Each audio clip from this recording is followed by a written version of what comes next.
we're going to take a look at another way to prove that a quadrilateral is a parallelogram. So this one, well, let's jump into what it says. So it says that if a quadrilateral has diagonals that bisect each other, then it is a parallelogram. All right. So this one is both similar to and slightly different than some of these other proofs that we've looked at, because just like before, I'm going to divide this quadrilateral up into triangles, but I'm not just going to split it in half, because since I'm working with the diagonals, what I'm actually going to end up doing is I will end up talking about these smaller like quarter triangles here, which is fine, but it's going to be the same process, just with a little bit different look. So what I'm working with here is I'm being given that the two diagonals bisect each other. So in this case, AC and let's see, BD bisect each other. So in other words, they both split the other one into two congruent segments, which is what we're going to use later. And what I'm trying to prove is that ABCD is a parallelogram. So without putting too much thought into this, I've got a whole bunch of ways that I can prove that a quadrilateral is a parallelogram now. And so I'm not sure which one I'm going to use yet, but let's just kind of start rolling with the proof and see what it gets us. So let's start off with our statement here, given that AC and BD bisect each other.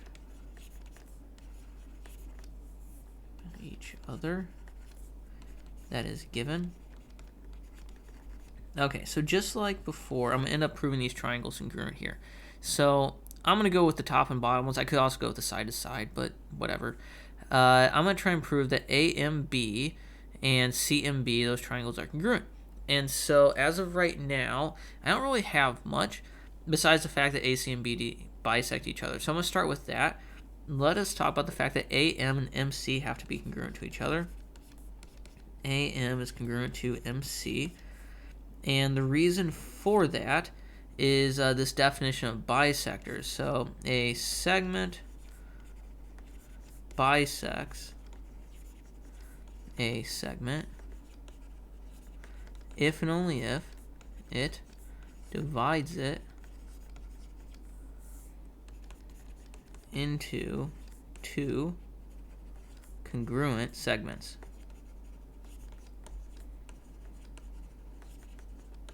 All right, and so that comes from 1. And I'm going to say the exact same thing about DM and MB. So this is statement number 3. DM is congruent to MB for the exact same reason, which is my definition. I had A twice up here. A segment bisects a segment. All right, so where I'm going with this then is I'm trying to prove these triangles congruent. So I have two pairs of sides, but I need something else.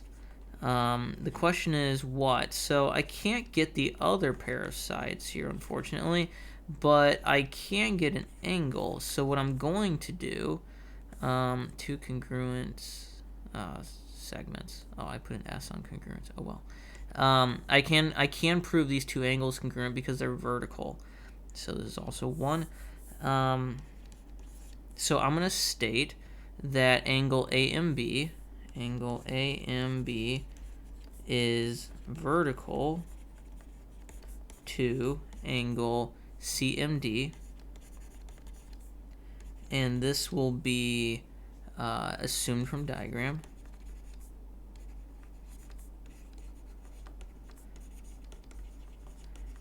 And then I can say those two angles are congruent, which will give me enough to say that triangles are congruent. So angle AMB is congruent to angle CMD. I feel like I'm in trouble of running out of room. If two angles are vertical, then they are congruent. Comes from the previous statement, which is 4. Okay. Okay, so now I can prove the triangle is congruent. I have, let's actually mark the things that I have. This is congruent to this is congruent to this. I just told us that these were congruent. So I have side angle side.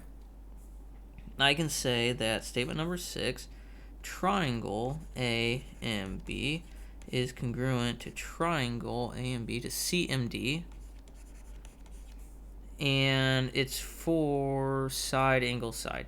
So if the corresponding side angle sides of two triangles are congruent, then the triangles are congruent. Okay, so now I've made it this far. This was the bulk of the work, 2, 3, and 5. Now let's actually decide where we're going with this. So if I want to prove this is a parallelogram, I have a whole bunch of different options at my disposal right now. I'm not given enough. I'd have to prove this other pair of triangles congruent to go with opposite sides being congruent to each other. So I don't really want to do that. I don't have any of the actual whole angles here. So I'm thinking what's actually going to be easiest for me is to use my theorem that says that if one pair of sides is both congruent and parallel, then it's a parallelogram. I think that's going to be my best bet because I can prove these sides congruent pretty easily and then use this pair of angles here to say that the lines are parallel. So I think that's what I'm going to do. So A, B, and CD are congruent to each other. I am in danger of running out of space. We're going to try to fit this all in. AB is congruent to CD. Reason is my definition of congruent triangles. So two triangles are congruent if and only if their corresponding parts are congruent. Comes from 6. All right, how many? I need 3 more steps. Oof. Okay. 8 is, okay, so I just said this, that these are congruent to each other. And so now I'm going to say that these two angles are congruent so that I can talk about my parallel lines and after that. So angle BAM is congruent to angle, let's see, DCM. For the same reasons before, they're just part of the congruent triangles. So two triangles are congruent if and only if their corresponding parts are congruent. I'm even going to stick this all in one line here. Congruent, and that comes from 6. There we go, saving myself a little bit of space. And the reason I did this was so now I can say that A, B, and CD are parallel. AB is parallel to CD. And the reason for that is because the alternate interior angles are congruent. So this is number 9. If the alternate interior angles are congruent, then the lines are parallel. Alright, kind of fit that all into one line by making a mess of it, but that's okay. That comes from 8.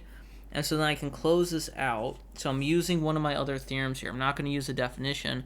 I'm using one of my theorems that says that if one of the pairs of opposite sides in a quadrilateral are both congruent and parallel to each other, then the quadrilateral is a parallelogram. So A, B, C, D is a parallelogram.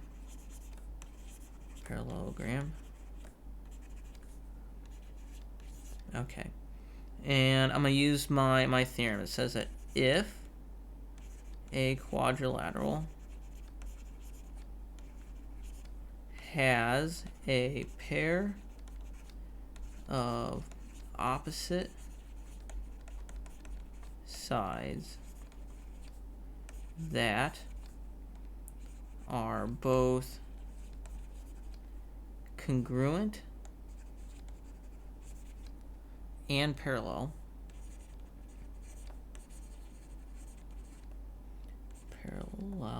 oh my gosh, I butchered that, parallel, then it is a parallelogram.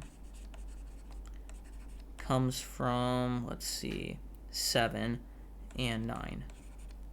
Okay, just barely fit that all in. All right, so let's rehash this real quick. So what I was initially trying to show was that if a quadrilateral has diagonals that bisect each other, then it is a parallelogram.